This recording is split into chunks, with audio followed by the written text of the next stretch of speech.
Hello guys, இந்த வீடியோல யாரை பத்தி பார்க்க போறோம் அப்படின்னு சொல்லி பார்த்தீங்கன்னா, சுமன்ராஜ், அபிஷிகா இவங்க எல்லாரும் இந்த ஒரு விஷயத்துக்காக தான் அழுந்திருக்காங்க. அது மட்டும் இல்லாம எஸ்பிபி சரண் சாருக்கு ரொம்ப நாள் கழிச்சு இந்த விஷயம் அவருக்கு தோணுனது கூட எனக்கு தோணலையே அப்படின்ற விஷயத்தையும் சொல்லியிருக்காரு. அப்படி என்னதான் நடந்துச்சு, அதுக்கான பின்னணிகள் என்னன்றதாங்க இந்த வீடியோல பார்க்க போறோம். நம்ம சேனல்ல ஃபர்ஸ்ட் டைம் பார்க்குற பர்சன் நீங்க இருந்தீங்கன்னா மறக்காம நம்ம சேனலை சப்ஸ்கிரைப் பண்ணிக்கோங்க. அப்பதான் நான் அடுத்தடுத்து போற வீடியோக்கான நோட்டிபிகேஷன்ஸ் அண்ட் பாப்அப்ஸ் உங்களுக்கு கண்டினியூஸா கிடைச்சிக்கிட்டே இருக்கும். அது மட்டும் இல்லாம இந்த வீடியோ பத்தி உங்களுக்கான கருத்துக்கள் ஏதாச்சும் தாராளமா நீங்க கமெண்ட் பாக்ஸ்லயும் மென்ஷன் பண்ணலாங்க.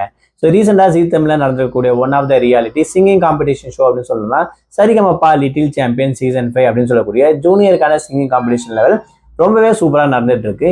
இதுல ஒவ்வொரு வாரமும் புது புது ரவுண்ட் வந்து கண்டக்ட் பண்ணிட்டே இருப்பாங்க.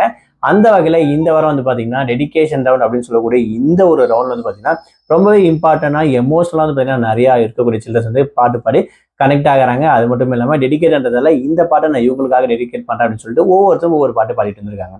அதுல சுமன்ராஜ் வந்து பாத்தீங்கன்னா உயிரே உயிரின் மணி அப்படின்னு சொல்லக்கூடிய இந்த ஒரு பாட்டை அவங்க அப்பாக்காக பாடியிருப்பாரு. இதுல ஹைலைட்டான விஷயம் என்னன்னா, சுமன்ராஜ் நான் இப்படி இருக்க காரணம் எங்க அப்பா தான் அப்படின்ற விஷயத்தையும், நல்லா ட்ரெஸ் பண்றேன், நல்லா படிக்கிறேன் அப்படின்ற எல்லா விஷயம் எங்க அப்பா தான் கொடுத்துருக்காரு அப்படின்னு சொன்ன உடனே எஸ்பிபி சரண் சாருக்கு வந்து பாத்தீங்கன்னா இந்த விஷயம் ஸ்ட்ரைக்கா இருக்கு. உண்மையா சொன்ன மாதிரி எங்க அப்பாவால தான் நான் இன்னைக்கு இந்த ஒரு நிலைமையில இருக்கேன் அப்படின்ற விஷயத்தையும் அவர் வந்து மென்ஷன் பண்ணியிருப்பாரு. சுமன்ராஜுக்கு தோணுது கூட எனக்கு தோணுது கிடையாது அப்படின்னு சொல்லிட்டு அதுல சின்னதா ஒரு ஃபீல் பண்ணியிருப்பாரு அப்படின்னு சொல்லலாம். ஸோ இந்த ஒரு விஷயம் எமோஷனலா எஸ்பிபி சரண் சாரோட ஒரு கனெக்ட் பண்ணது அந்த இடத்துல பார்த்தீங்கன்னா சுற்றி இருக்க எல்லாருக்கும் கொஞ்சம் கண்கலங்க வச்சிருச்சு அப்படின்னு கூட சொல்லலாம். ஸோ அந்த வகையில தான் இருக்கக்கூடிய ஆடியன்ஸ் அபிஷேகா அப்புறம் மற்ற பசங்க எல்லாருமே கொஞ்சம் எமோஷனலா வந்து பார்த்தீங்கன்னா வந்து கனெக்ட் ஆயிருப்பாங்க. ஸோ இந்த ரவுண்டு டெடிகேஷன் ரவுண்டுன்றதால கண்டிப்பாக எமோஷனலாகவும் ஃபன் வந்து கொஞ்சம் நார்மலாக தான் இருக்கும் அப்படின்னு வச்சுட்டு தாராளமாக எதிர்பார்க்கலாம். ஸோ இதை பற்றி நீங்கள் என்ன நினைக்கிறீங்க? மறக்காம உங்களுடைய கமெண்ட்ஸ் என்ன விஷயத்தை கமெண்ட் பாக்ஸில் மென்ஷன் பண்ணுங்க.